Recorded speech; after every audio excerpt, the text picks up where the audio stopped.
ભારત જોડો ન્યાય યાત્રાને લઈ આજ રોજ રાહુલ ગાંધી આદિવાસી વિસ્તારે તાપી જિલ્લામાં આવી પહોંચ્યા હતા, જ્યાં તેમણે દેશની 70% સંપત્તિ 22 લોકોના હાથમાં જ છે તેમ કહી કેન્દ્ર અને રાજ્યની ભાજપ સરકાર પર પ્રહાર કર્યા હતા।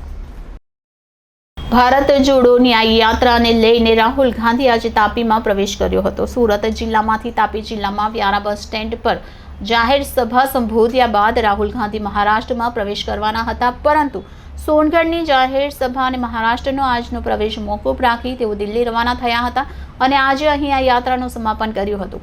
તાપી કાર્યકર્તાઓએ રેલી કાઢી આદિવાસી ઢોલ વાજિંત્ર અને નૃત્ય સાથે રાહુલ ગાંધીનું સ્વાગત કર્યું હતું।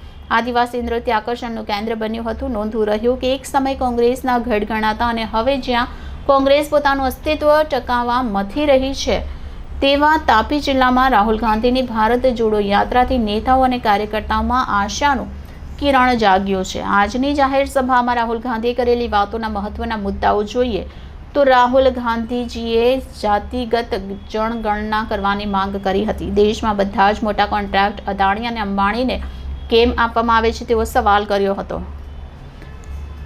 દેશની 70% સંપત્તિ માત્ર દેશના 22 લોકો પાસે છે એવો આક્ષેપ કર્યો હતો। તેની પાછળ ક્યાંક ને ક્યાંક ભાજપની સરકાર જવાબદાર છે એવા આરોપ લગાવ્યા હતા। સરકાર લોકોનું ધ્યાન ભટકાવીને જીએસટી સ્વરૂપે એમના ખિસ્સા ખાતે કરી રહી છે તેવું તેમણે જણાવ્યું હતું। દેશના ખેડૂત અને દેશના અરબોપતિ પાસે એક જેવું જીએસટી કે વસૂલવામાં આવે છે એવો તેમણે કેન્દ્રને સવાલ કર્યો હતો। સરકાર ખેડૂતો માટે MSP કે માંથી લાગુ કરતી એ અંગે તેમણે સવાલ ઉઠાવ્યા હતા। સરકાર આર્મીને પણ નથી ગણકારતી, તેથી અગ્નિવીર યોજના લાવી છે જેમાં હવે કોઈ ભરતી નથી થવા માંગતું એવો એમણે આક્ષેપ લગાવ્યો છે। તાપી જિલ્લાના 2 સ્થાનિક ખેડૂતોને પોતાના બાજુમાં બેસી રાહુલ ગાંધીએ ગળે લગાવી લોકોના દિલ જીતી લીધા હતા અને એમના પાસે અનેક સવાલના જવાબ પણ માંગ્યા હતા। ત્યારે રાહુલ ગાંધીની આ ભારત જોડો ન્યાય યાત્રા તાપી જિલ્લા કોંગ્રેસ માટે કેટલી સફળ પુરવાર થાય છે તે જોવું રહ્યું। અહીંયા એ પણ નોંધવું રહ્યું કે કોંગ્રેસની સાથે જ આમ આદમી પાર્ટીના કાર્યકર્તાઓ પણ મોટી સંખ્યામાં રાહુલ ગાંધીનું સ્વાગત કરવા રેલીમાં જોડાયા હતા। Reporter Bindeshwari Shah, city gold news Tapi. साथियों, आज भारत जोड़ो न्याय यात्रा का 57वां दिन है। गुजरात में आज भारत जोड़ो न्याय यात्रा समाप्त हुआ है। पिछले 5 दिन से राहुल जी गुजरात में हैं। अभी वो दिल्ली के लिए निकल गए हैं। 7 जिले से भारत जोड़ो न्याय यात्रा गुजरा है। दाहोद, पंचमहल, छोटा उदयपुर, नर्मदा, भरूच, सूरत और तापी, 7 जिले कवर हुए हैं भारत जोड़ो न्याय यात्रा में पिछले 5 दिन से। आज हमारे साथ हमारे युवा कांग्रेस नेता विधायक जिग्नेश मेवानी जी हैं।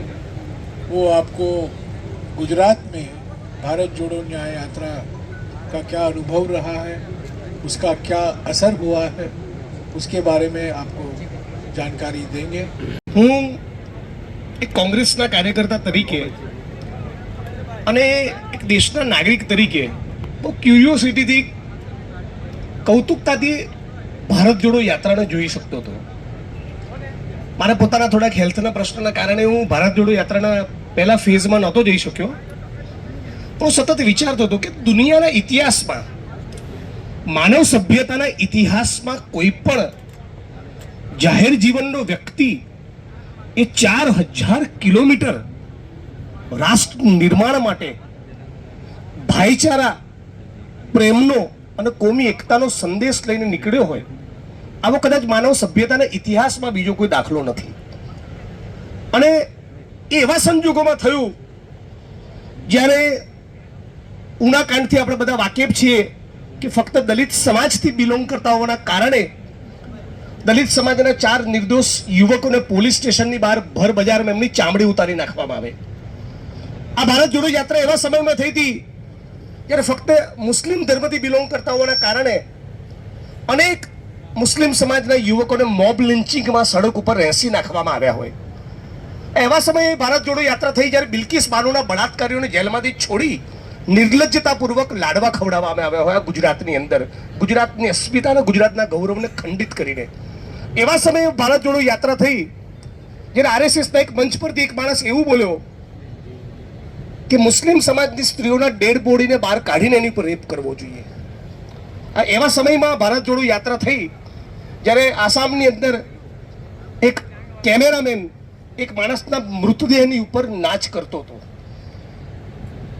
સૂફી સંતોની પરંપરાની આ ભૂમિ, નરસિંહ મહેતાનું ગુજરાત અને નરસિંહ મહેતાનો દેશ, રવિદાસ, નાનક, કબીર, જ્ઞાનદેવ, નામદેવ, તુકારામ આવા ભક્તિ આંદોલનના કવિઓ, સંતો, મહંતોની આ ભૂમિ, ભારત ભૂમિ, જેમાં ગાંધી થયા, સરદાર પટેલ થયા, જેમાં સાવિત્રીબાઈ ફૂલે, જ્યોતિબા ફૂલે, રામાસ્વામી પેરિયાર, અય્યાનકલી, નારાયણ ગુરુ, ડૉક્ટર બાબા સાહેબ આંબેડકર જેવા માણસો થયા. એ દેશની અંદર આ પ્રમાણે ધર્મની રાજનીતિ કરી સમાજને સતત હિન્દુ મુસલમાનમાં વિભાજિત કરવામાં આવે આરએસએસ અને ભાજપ દ્વારા, અને આ દેશના આત્મા ઉપર એક પ્રકારનો પ્રહાર કરવામાં આવેલો.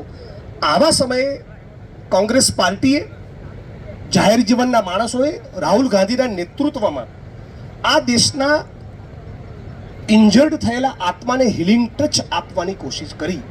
આ ભારત જોડો યાત્રાનું સૌથી મોટું યોગદાન છે.